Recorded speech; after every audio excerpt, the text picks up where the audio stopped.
pursue and recover all funds owed to the state by Power Distribution Services Ghana Limited, that's PDS, following Ghana's landmark victory in the international arbitration case between PDS and the Electricity Company of Ghana. In a statement, the ministry hailed the ruling by the London-based tribunal, which dismissed all claims brought by PDS over the controversial 2019 power concession termination. The ministry stressed that with the tribunal's decision fully vindicating ECG's position, government's next focus is on holding parties accountable and protecting every cedi of public funds and assets involved in the deal. Meanwhile, PDS has acknowledged the ruling but says its lawyers are reviewing the decision to determine the company's next line of action. Now, PDS has demanded compensation of about $390 million, arguing that the government of Ghana and ECG wrongfully terminated the contract. Roxanne Richmond is the spokesperson of the Ministry of Energy, and he spoke earlier on TV3's News Central. This is good news. The government welcomes this decision. In the first place, we shouldn't have been here. We believe that as the processes commenced a couple of years back by His Excellency the President in his first term, if that administration, previous administration had continued, I'm sure that today we would have seen a better ECG, where we wouldn't have lost $190 million and we wouldn't have been engaged in these needless legal battles. Don't forget that this is not the first legal issue that ECG has to deal with. In 2019, PDS sued after the government itself came to the realization that the demand guarantee that was provided was fraudulent. And this is because the government had abandoned the detailed process, which had led to a number of reputable companies come on board to partner with ECG to improve the system. And so rest assured that one, this kind of process will not happen again. The process where people's personal interest, selfishness, and greed takes interest ahead of national interest should never happen. And for the administrative steps, the Office of the Attorney General obviously will brief the nation on that. Obviously, will be in court, and then also will take administrative steps to recover all monies to ECG. Don't forget that within the period, the money, the revenues that PDS collected are still sitting with PDS. And those monies are not for PDS. Those monies are the bona fide property of ECG. And that you have the assurances of government that every single penny with PDS will be recovered by the country. You know, I'm a lawyer. These are legal steps that the states must initiate. If you look at Article 88, it falls perfectly under the purview of the Honorable Minister of Justice and Attorney General. And so I wouldn't want to go into that. But you have the assurances of government that once this arbitration is over, once PDS's claims have been entirely dismissed, once the arbitration they commenced has confirmed that the demand guarantees were void ab initio, it assures that the Attorney General's office will act and recover every asset in possession of PDS. The selected will be announced by the Ministry of Energy. But assurances you have is that we will not have cannibalized again like what we've seen under PDS. That's what I can assure you. And that is Richmond Roxon, who is a spokesperson for the Ministry of Energy, speaking to us earlier on our sister station TV3. But what does this really mean, that we have been able to weather the storm when we were dragged to the international arbitration and a demand was placed on us? $390 million was what PDS was seeking from the government of Ghana and ECG through the courts, because they believed that the agreement they had with Ghana had been wrongfully terminated. But it looks as though all the positions shared by government and ECG stood the test of time. We had a watertight case. Fortunately, things went in our favor, so we are not going to pay that money. But on the back of that, not just the fact that we have been victorious in the courts, the Ministry of Energy and Green Transition say that they are now going to chase PDS and ensure that every money that was paid is retrieved or recovered. What does this mean? Let's speak to the Executive Director of the Center for Environmental Management and Sustainable Energy, Benjamin Nsia. Mr. Nsia, good evening. Thank you for joining us on 3FM. Good evening, and thanks for having me. What's your general assessment of how all of this played out in terms of Ghana's victory, and prior to that, the fact that we had an agreement with PDS, there was some kind of national discomfort with the entire agreement, and then fortunately after the termination, we've gone to court and won, against what PDS was seeking. How does this all come to you? Thank you very much. So I think we are here because of lack of due diligence on the part of state actors who ought to have had some oversight responsibility in checking that we had a good contract with PDS. And also, too, because of personal political interest by some state actors in influencing contractual decisions between some utilities and also private entities or private persons. That is why we are here. But the court has pronounced its ruling, its judgment, and I think ECG won, which is a defensive victory because PDS took them to court. And when the judge dismissed all claims, it means that ECG has won a defensive victory. And the next stage is an offensive win, which I think the spokesperson for the ministry mentioned. Now it is a turn of ECG to go offensive. It also claim some awards or rewards from the court based on this whole contractual arrangement. I think with respect to assets, which has been the issue about discussion, we have to look at it from two perspectives. We have liabilities as part of the contract and also assets as part of the contract. I think the liability was what PDS was claiming, that after the termination of the contract, there were certain liabilities that ECG ought to award them or ought to have paid them. Now the court has dismissed that.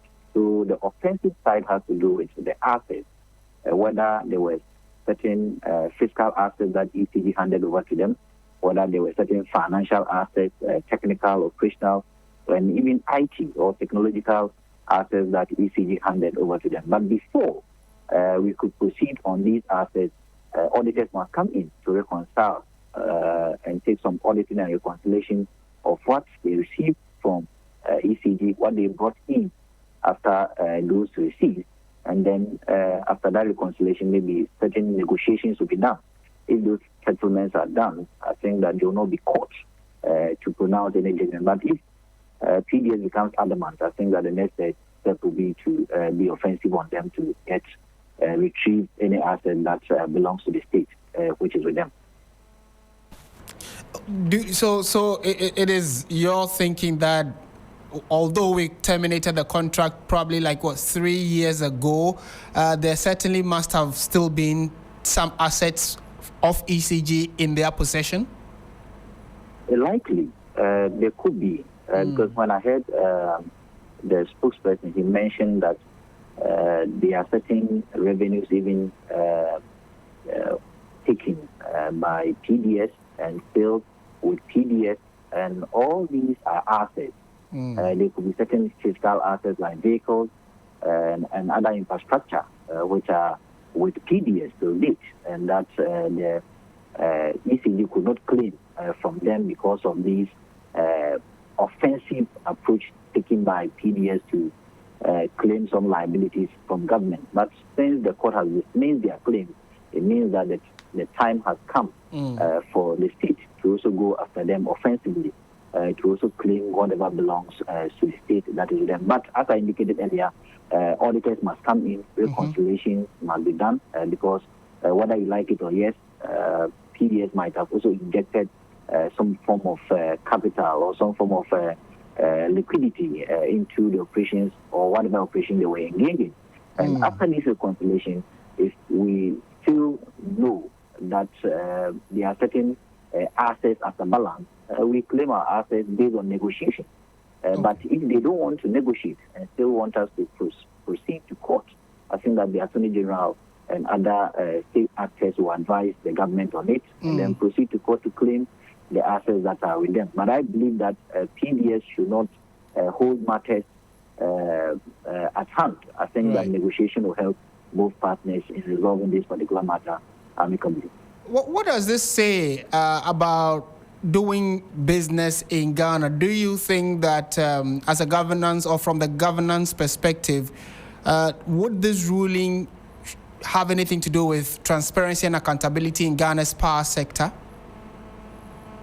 Yes, I think that it is even going to send a very positive image of the sector, especially a positive image on the part of government, indicating that government doesn't just wake up to terminate contracts. It doesn't also. It also sells a positive message of transparency with respect to how contracts are terminated. So any particular investor or partner who wants to engage any of the state entities of government must do so with sincerity.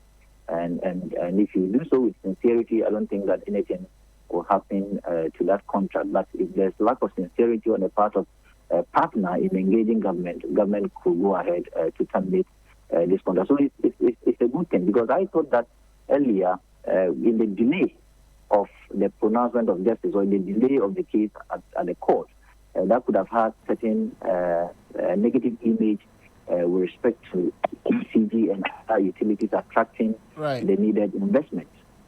Okay. One more question before you take leave of us. We are looking at the issue of what you said in your very early submission, which is that, it was lack of, or we had to end up in court due to the lack of due diligence done by individuals in key position to help the nation, whatever deal or contract or agreement we are going into, we ensure that we cross every T and dot every I. But how much should we allow politics or governance enter into, institutions like ECG? We are saying that they are expected to be autonomous and run their own operations. Leadership of these institutions are appointed by politicians or the government of the day, and by virtue of that, they have some backhand dealings or at least influence when it comes to the overall operational responsibilities of institutions like the ECG. So it would have been expected that ECG themselves would say that based on our operations and these challenges we face, we want a private institution to come in and assist us. Then they can go to government to see how they can either facilitate in getting a private entity in coming in. But if the ultimate decision usually comes from the executive or the government of the day, it indirectly tells you that there certainly will be some underhand dealings where politicians might want their interest to hold sway, for which reason ECG itself will just have to kowtow to whatever decision is taken by the executive or government. How do we decipher or decouple governance and politics from state institutions like ECG? Thank you very much. I think that looking at our organizational culture and also looking at the kind of political regime we practice in Ghana, it is likely going to be difficult if ECG continues to be a public company. And even though it's a private-owned company by the state, if it continues to be that kind of public entity, I think that there's going to be a difficulty in decoupling state interest or political interest from the operations of this particular entity. And that is why we at Center have always advocated for some kind of privatization or private sector participation in some aspect of ECG, so that it delays that political and not even political, personal political interest in the management of these utilities. That has been our position. I think that it has also been the position of this government, but its implementation has been delayed, or there's been a challenge with this whole implementation of the private sector participation. But I think that should be the key way to delay government's hand in the management of ECG. If you are not able to privatize, there will continue to be government interest or political interest or personal political interest in the management of it. Because one, the executive appoints the board. 2, the executive appoints the MD. 3, the executive appoints the deputies of the entity. And 4, probably, the executive appoints even some operational leadership of some of these utility companies and state-owned entities.